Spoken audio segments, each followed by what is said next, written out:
Remontémonos a los años de 1820, cuando este señor, Christian Ørsted, decide hacer pasar una corriente eléctrica por un alambre conductor cualquiera. Sencillo, ¿no?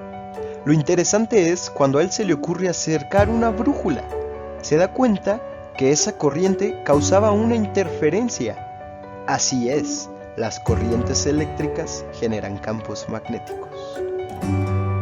Tiempo después, los científicos franceses Jean Viot y Félix Savart deciden tomar la observación de Ørsted y hacer experimentos para ver qué era lo que pasaba aquí y cómo describir dicho campo.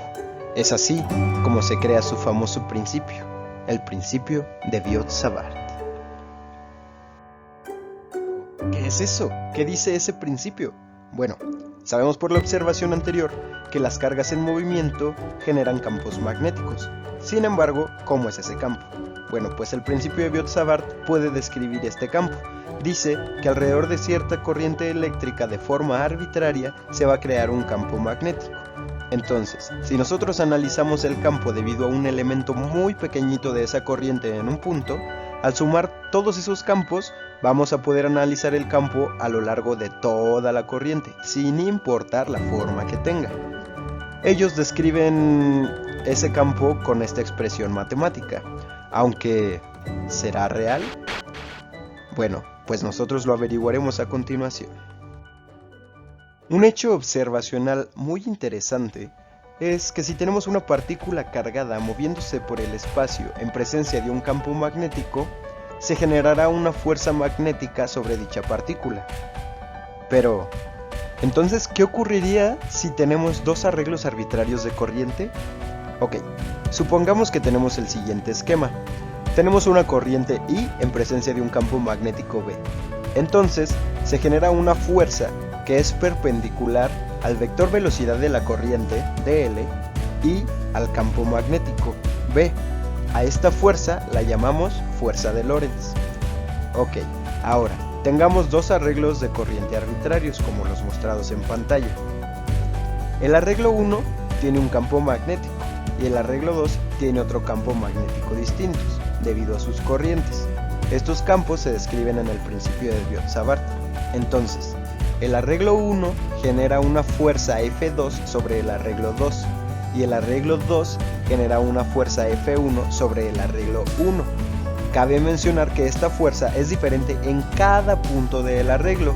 Esto se debe a que la corriente va variando y también el campo magnético es diferente en cada punto.